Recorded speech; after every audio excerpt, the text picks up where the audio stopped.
All right. Hello, Stardusters. Thanks for tuning in once again. Please be sure to like this video. You can't share it because it's for members only. Now, today I'm going to be discussing 9 specific behaviors that unsuccessful people tend to engage in. And for many of us, this is at work, but it's also in other areas of our lives. 9 behaviors unsuccessful people exhibit. And they usually do this on a regular basis, so please pay attention. With that all being said, everyone please get the likes up. I want to thank you all again for tuning in, and let's get right into it. And so the first thing is procrastination. Okay, that's a problem for many of us. People put off for tomorrow or what they could do today, and then when tomorrow gets here, they put it off again. This is what some people do. They fall into a pattern of constantly just putting things on the back burner. And sometimes it's things that absolutely need to be addressed and done right away. So with that all being said, now we've all heard that old saying, why do you do today, or why not do today what you why not do today what you could do tomorrow, right? Why put it off? You know, this is a mantra for unsuccessful people.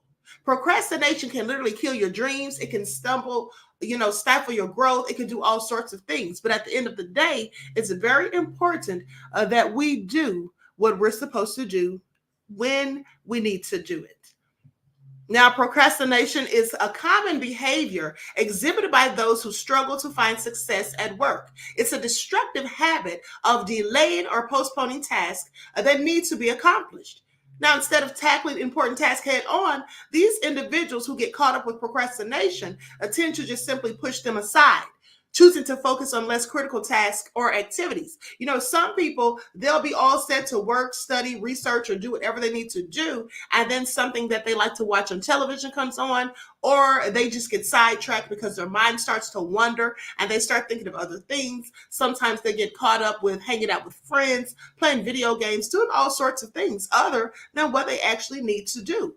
And this is absolutely a recipe for disaster, but more specifically, a recipe for failure. Now, the worst part is procrastination creates a vicious cycle. The more you delay, the more daunting the task appears, which leads to further procrastination. Successful people, on the contrary, now they prioritize their task effectively and don't shy away from getting their hands dirty when needed. They understand the value of time and the importance of meeting deadlines. Okay, so keep in mind that overcoming procrastination doesn't mean that you just rush through tasks, but it's about effective time management and making sure that the work gets done in a timely manner. That's what's most important. That's what's most important. And another thing that many people get caught up in is negativity. And I talk about negativity all of the time. And why do I talk about negativity so much? It's because so many of us just get caught up in it. And sometimes we don't even realize it. Sometimes we're our own worst critics and our own worst enemies. Okay, we get caught up with being pessimistic and we are too hard on ourselves very often. And it's okay to be hard on yourself, to criticize yourself. But at the end of the day, you have to also look at the bright side and also give yourself credit for the things that you flourish at, the things that you're good at, rather than always just beating yourself down. So let's talk about the negativity. Negativity is a massive roadblock to success. Unsuccessful people often harbor a negative mindset that permeates their work, interactions, and overall approach to their job. They're quick to find faults, slow to acknowledge achievements, and are generally pessimistic about prospects and opportunities. Now, I remember a colleague of mine who was always just, down in the dumps and would always come to my office with like this dark cloud over his head, grumbling, complaining about every little thing. Oh, the traffic was horrible. Oh, the weather is so bad. Oh, I've got to go pick up the kids for my wife after I get off. Just always complaining, never really seemed to be in a good mood. And every meeting, There was an opportunity for him to complain about how unrealistic the targets were or how we were all set up for failure. I mean, it was absolutely draining. He was, in my opinion, a psyche vampire. Okay. His negativity was just too much. And not just for him, but for everyone around him who had to hear the brunt of his constant complaints. Because as I've told you a myriad of times, energy is contagious. So when you're surrounded by negative people or even one negative person, that negativity can absolutely spill over onto you. Now, the problem with such an attitude as this is that it stifles creativity and motivation. You see, it's hard to aspire and lead a team when you're always focused on the negative, on the downside of things. This is why successful people cultivate a positive mindset and encourage optimism in their teams. They have, a good knack for building morale, for boosting people's confidence. If you're a team leader, if you're the manager, you want to make people feel good. You want to give people motivation. But sadly, some people like my colleague, who was always just so negative and always had doubts and so many concerns that, concerned about things that might not ever even have happened. And many times they didn't, but he had the wrong mindset. So these people just, they don't seem to understand that pessimistic mindsets will stop you from trying to, or stop you from achieving your goals that you have set before you. It will even stop you from setting goals because you're too caught up and bogged down thinking about what's going to go wrong, even though these things may absolutely not even go the way they're thinking. But positive people, successful people, they understand that challenges are just stepping stones towards achieving their goals. And another thing that keeps people stifled is resistance to change. You see, some people absolutely do not want to change. They become complacent. They get caught up in doing the same old, and it's very difficult for them to get out of that habit. And so resistance to change is something that is never good. One of the biggest roadblocks to success is the inability to embrace change. You see, unsuccessful people often exhibit a strong preference for maintaining the status quo, even when it's clear that the current way of doing things is no longer effective or beneficial. Now, in today's rapidly evolving work environment, adaptability is key. Companies are constantly looking for ways to innovate and improve, and employees are expected to keep up with these changes. Now, and as I said, these things don't always have to apply just to work. You can, find yourself you can find yourself procrastinating in your everyday life or just being negative about a myriad of things or not feeling motivated or inspired. But nevertheless, no matter what area of life that you're engaging in these behaviors in, it's always going to be negative. It is never going to be to your benefit, but rather to your detriment. Now, successful people, on the other hand, you see, they thrive on change. They see it as an opportunity to learn, grow, and to improve. And remember what I always tell you, there's always room for improvement. You see, successful people understand that in order to stay ahead, they need to be willing to adapt and to evolve. Sadly, some people just don't get that. And they just don't get it. And that's why they find themselves stuck in a rut or stagnant. They find themselves at dead end jobs or in dead end relationships that are clearly going nowhere at the end of the day. Now, another one is lack of initiative. Unsuccessful people often exhibit a lack of initiative. They're content with just doing what's asked of them and rarely go beyond their job description or assigned tasks. And sometimes these people are the funniest because you can tell them something, ask them to do something, and they'll say, that's not in my job description. Well, it may not be in your job description, but if you want to get a better job, if you want to get a promotion, if you want to make more money, sometimes it would behoove you to do little things that are not necessarily in your job description. Sometimes it would be good for you to take initiative and do things without being asked. Do things that may not be expected of you. A nice surprise for your boss. These things are looked favorably upon by those in charge. And so taking initiative means taking charge, being proactive, and going the extra mile. It's about identifying opportunities to contribute and add value, even when it's not explicitly required or requested.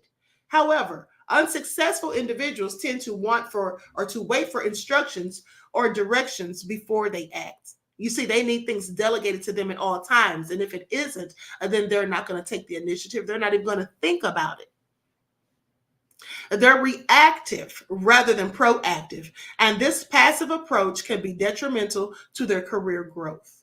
But on the flip side, successful people understand that taking initiative is a key ingredient to success. You see, they're always on the lookout for ways to improve processes, solve problems, and contribute to the company's growth. This proactive approach not only accelerates their personal growth, but also positively impacts the organization's success. And I'm quite sure that when you're doing something that's going to benefit the company, your boss will likely be grateful and have gratitude. And, this could help you be looked at more favorably. And so then if you have to take a day off or, you come in a few minutes late or something like that, well, maybe you won't get into so much trouble. I'm just saying, that old phrase, you scratch my back, I'll scratch yours. You have to give a little to get a little. Now, another thing is poor communication. You see, some people don't really know how to communicate properly or thoroughly. As sometimes people are hard, it's hard for some people to get their thoughts out or to explain things the way they need to be explained. And so ineffective communication is another behavior that unsuccessful people frequently display at work. They often struggle to articulate their thoughts clearly, which can lead to misunderstandings and confusion. Communication is a two-way street. It's not just about speaking, but also about listening. Unfortunately, people who struggle at work often fail to listen effectively, missing out on crucial information and feedback. Poor communication can lead to a variety of issues, including decreased productivity, low morale, and even conflict within the team. It can also negatively impact relationships with clients and customers. Now, successful people, on the other hand, value and practice effective communication. They understand that good communication is key to collaboration, problem solving as well, and maintaining healthy relationships in the workplace. They make it a point to express their ideas clearly and also to listen attentively to others. You see, some people like to talk, but they don't listen. And in fact, when someone's talking, they talk over them because they don't really want to hear what you have to say because, hey, everything's all about them. Please pay attention. Another thing is some people have absolutely no empathy. In fact, they lack empathy, which is not a good trait. Now, one of the most underrated yet crucial traits in the workplace is empathy. Unfortunately, unsuccessful people often lack this vital quality. They find it hard to understand or to share the feelings of others, creating a barrier in relationships with colleagues and clients. Now, without empathy, it's tough to create a harmonious work environment. People tend to feel undervalued and unappreciated, leading to a decrease in motivation and productivity. Now, this, in my opinion, usually comes from management.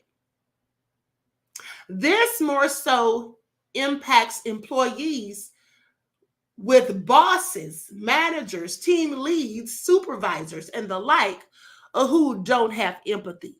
Like, for example, if someone is sick in the family, maybe your child is sick, Or maybe you're not feeling well and you don't want to come to work. You need a day off or whatever. And some of these people have absolutely no empathy. They don't care. All they care about is what you need to be doing at work. And they don't want to give you a break, no matter how dire the situation is. And that's really not good, because that does make people feel undervalued, unappreciated, and it makes people just not even want to try it. In some cases, it destroys their morale. And, I've actually seen this firsthand. So I always would try to be the boss that is, accommodating to people. And I'll give you an example. There was a young lady who was working for me once when I was doing corporate security. And this young lady, she basically was complaining about her check. She hadn't gotten her check or something like that. It was supposed to be mailed to her because she didn't have a bank card. Anyway, long story short, she said that she didn't get her check. And her rent was about to be due in like a couple of days. She also didn't even have money to get home from work. So I called the corporate office. I took the initiative and called the corporate office, and I told them what was going on. And they said, well, we'll print her out another check in a week or so. I said, no, that's not going to work. She needs a check right now, today. I said, I'm going to bring her up to the corporate office, and I need you all to write her a check today. She needs her money now. This was your mistake. You sent the check to the wrong address or whatever. And so she needs her money today. And so I went and got that resolved for her. Those are little things that, your bosses can do. They can try to help you out and give you a little leeway when you're having a problem. But some of these bosses don't care. All they want is for you to be doing the work that they have for you to do. And they don't care about anything outside of that, because the company is the main priority. And I'm not saying that it shouldn't be, but they need to remember, some of them have to remember, because they seem to forget, that everyone is human. And sometimes we have problems and things that come up out of the blue. So with that all being said, in contrast, successful people understand the importance of empathy. They know that by putting themselves in others' shoes, they can build stronger relationships and create a positive work environment. And they value the thoughts and feelings of others, fostering an atmosphere of mutual respect and cooperation. Now, this is all very true, because I don't think that some of these people even care whether or not their employees like them. But I always want employees, to like me. I want them to feel that I care about them. And I want them, because when they feel like you care about them, even just a little bit, they're more inclined to do what you ask them to do and to give you less problems. That helps your day to go by smoothly, and theirs as well. But some of these employers, they don't really care if you like them or not. Okay, as long as you do what they want you to do. And if you don't, well, they'll just get rid of you. No questions asked. Please pay attention. Now, the next one is responsibility. Some people absolutely want no responsibility. They don't want to take it. This is another behavior that unsuccessful people exhibit, and it's just simply by avoiding responsibility, no accountability. And see, when things go wrong, they're quick to start pointing the finger and placing the blame elsewhere on anybody other than them, instead of literally owning up to their own mistakes, because mistakes happen. All you have to do is admit it. And let me give you an example. There was a guy that I knew. I actually did his resume for him, and he got this good job, was making pretty good money. And this, oh my goodness, I don't want to call him a fool, but that's clearly what he acted like. Now, he gets to the job, and he's carrying something down the stairs one day, and he had a bad knee. I think he had water on the knee or something like that. He told me about it before, and I was referring him to a doctor. But long story short, he's walking down the steps, trips, and falls. Now, mind you, as he trips and falls, he's carrying this huge box. I don't know what he had in it, but it was a big box he's carrying. And so when he fell, or as he started to trip, the box went to the side and hit a window, went through the window and broke it. Now, when he gathered himself and got up, he picked up the box and went on out the door like nothing happened. So the next day, or later on that day, when they realized the window was broken, everyone's trying to figure out how did the window get broken. Now, why couldn't he have just gone to whoever was in charge and said, listen, I fell down the steps? They probably wouldn't even have been mad, because first of all, he could have sued them for workman's comp or anything, because he fell and injured himself at the job. But no. He simply left and didn't say a thing about it. So when he gets to work the next day and they're still trying to figure out who broke the window and how, well, they go on to review the camera footage and they see that it was him. And so he was consequently fired. And that was just so stupid and something that clearly could have been avoided. But no, he chose not to take responsibility. That's what he didn't do. On the other hand, successful people, they understand that mistakes are an inevitable part of life. We all make mistakes. But instead of running from them, they take responsibility, learn from it, and use this as a stepping stone to improve and to grow. They realize that taking responsibility is not just about admitting mistakes, but also about taking constructive steps to rectify them. That's all he had to do. I mean, something so simple, but he'd rather just leave, walk out of the building and go home. Did he think they were not going to find out that he was the fool that broke the window? I had several questions, but I digress. Motivation. Some people absolutely lack motivation. This is the eighth thing. Another trait that unsuccessful people tend to fall into. Okay? A lack of motivation and drive is one of the things that really stifles your growth. You really need motivation in order to succeed. Now, these people who lack motivation, they often view their jobs as a chore rather than an opportunity to grow and excel. Now, the lack of motivation can lead to low productivity, poor performance, and dissatisfaction at work. You see, motivation is not just about getting things done. It's about having the passion and enthusiasm for what you do. It's what keeps you going even when things get tough. Now, unsuccessful people often lack this crucial element. They're merely going through the motions. That's all they do. They're just, like a computer, like a robot. Okay, that's been programmed just to do specific tasks day in and day out. They just don't have any desire to do anything different. They're not passionate about what they're doing, and they're always full of complaints. All of these things, these negative things that people do, these unsuccessful people, pay attention because all of these things fall in line. They all go together like a hand and a glove. So they just go through the motions without truly investing in their work or seeking ways to improve. On the other hand, however, successful people are driven by a strong sense of purpose and passion for their work. They're motivated to achieve their goals and continuously strive to better themselves. This motivation fuels their productivity and leads them towards success. And sadly, those who lack motivation cannot say the same. It's just the truth of the matter. They just can't say the same. And it's absolutely sad because if you're not motivated, maybe listening to someone else who is successful or someone who aspires to do great things or someone who is always positive and upbeat, maybe listening to them can help you to be motivated. But some people who lack motivation, they don't even want to hear what anyone else has to say. They don't really care, is all I'm saying. Now, ignoring feedback. Well, this is another thing that unsuccessful people do. And people that ignore feedback, those are the people that don't like anyone telling them anything about themselves. These are the people who cannot take constructive criticism. They can't take criticism, period, even when it's constructive. They just, quite frankly, don't like anyone telling them anything. And in many cases, they actually think that they already know it all for themselves. And so why do I need to listen to you?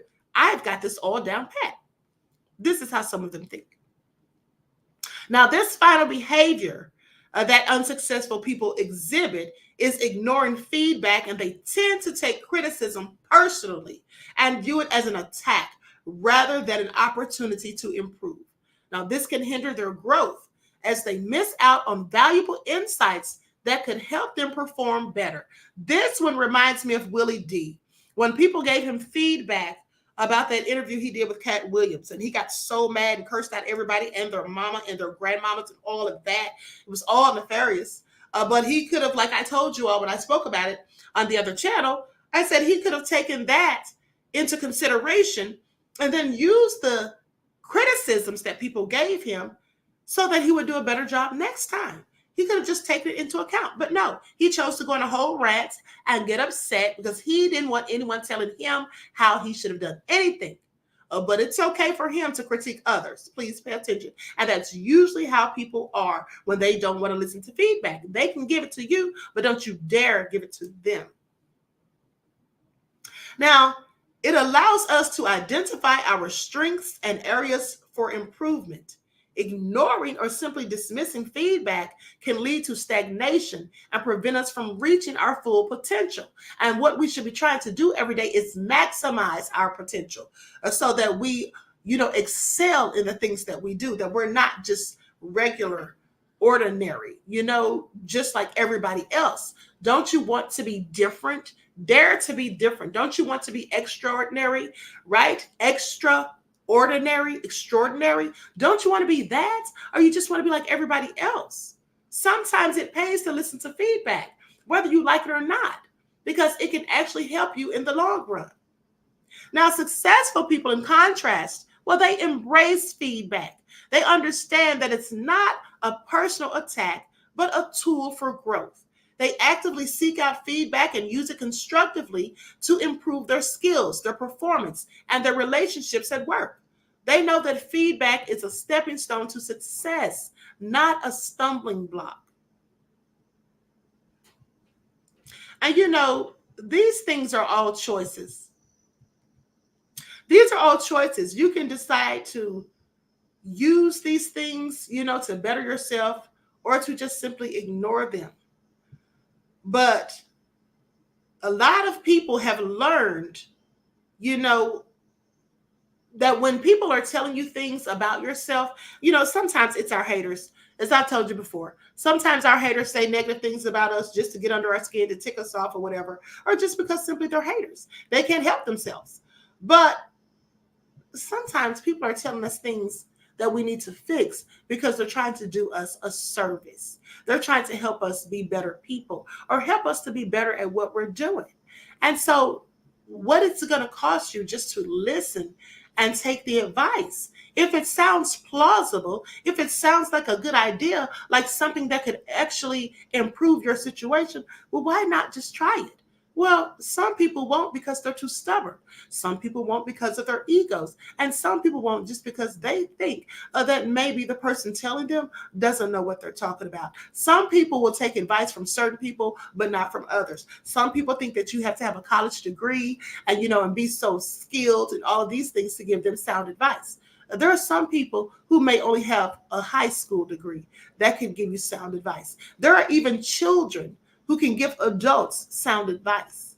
At the end of the day, you should always be open and willing to listen when someone is critiquing you. And then ask yourself, is this going to benefit me in some way?